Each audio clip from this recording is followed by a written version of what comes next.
For this recipe, you're going to want to preheat your oven at 350 degrees, and you're going to want a 9-inch by 5-inch loaf pan.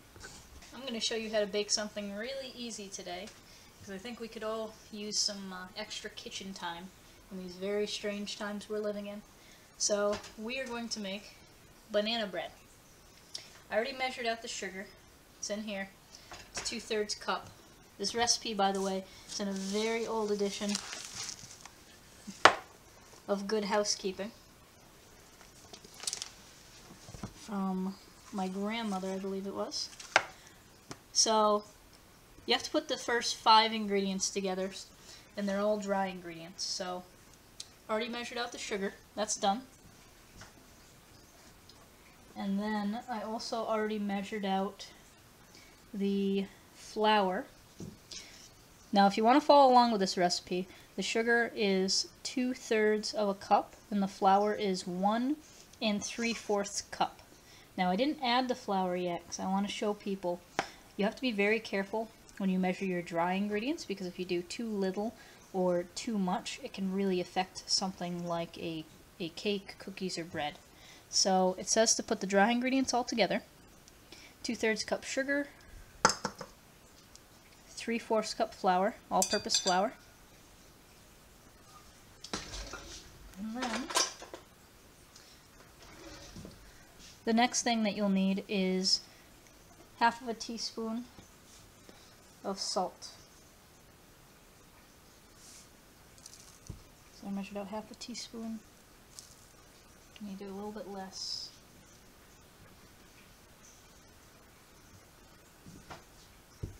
Half a teaspoon of salt.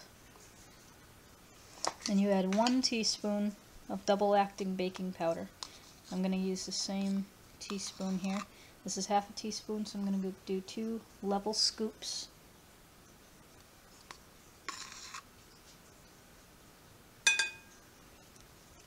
Of that.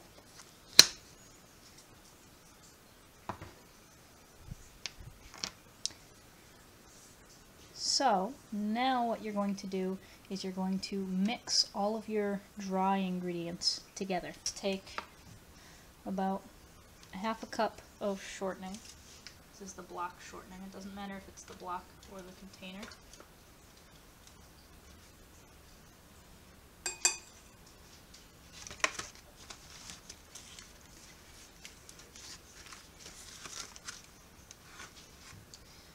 And then we're going to cut that in. If you have a pastry cutter, that would work really well. I don't, so I usually only use my hands. Make sure your hands are washed, please.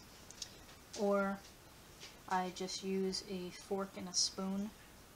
So the next thing you're going to do is add 2 eggs.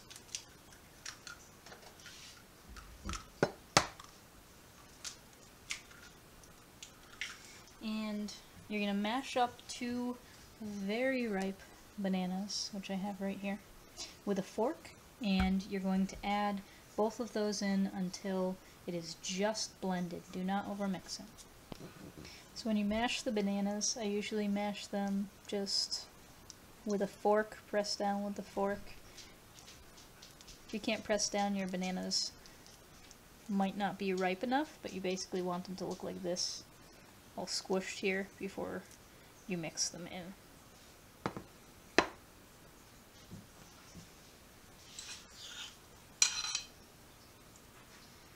So we're going to add that. Then take a spoon.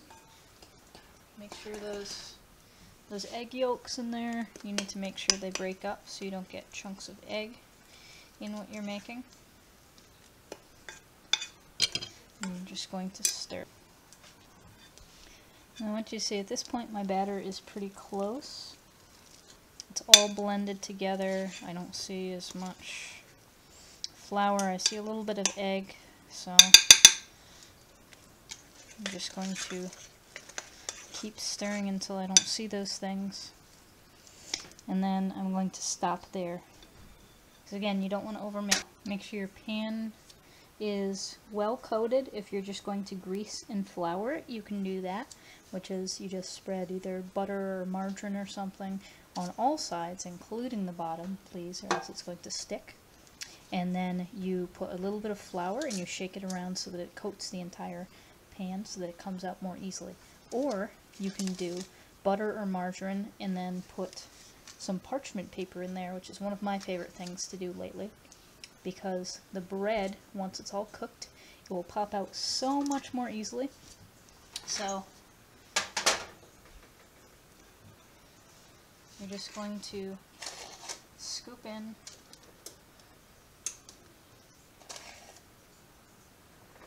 your batter. So your loaf is going to look like this in the pan. You want to make sure you spread it so that it's nice and even, so it's going to bake even, and you're not going to have any spots that are mushy or need to bake a little bit longer. So again, in the oven, you're going to bake it. I usually start it off at about 45 minutes at 350 degrees. It says 55 minutes to an hour. What you're going to do is it bakes periodically. Is you're going to take, if you have a toothpick, and just stick it right into the center at the highest point as it rises.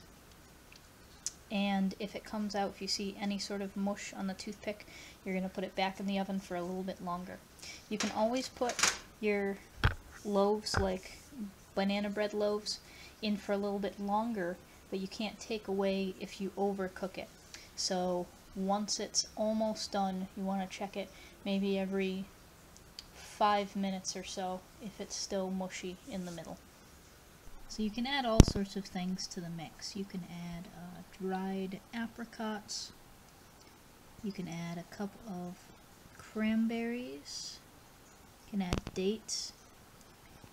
If you do add nuts, make sure they are well chopped and well distributed. You can add any kind.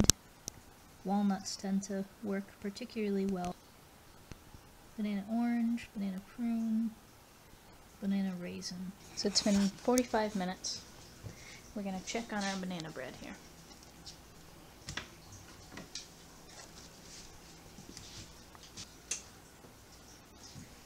One toothpick inserted into the very center and just wiggling around a little bit. I can tell it's going to need a little bit more time.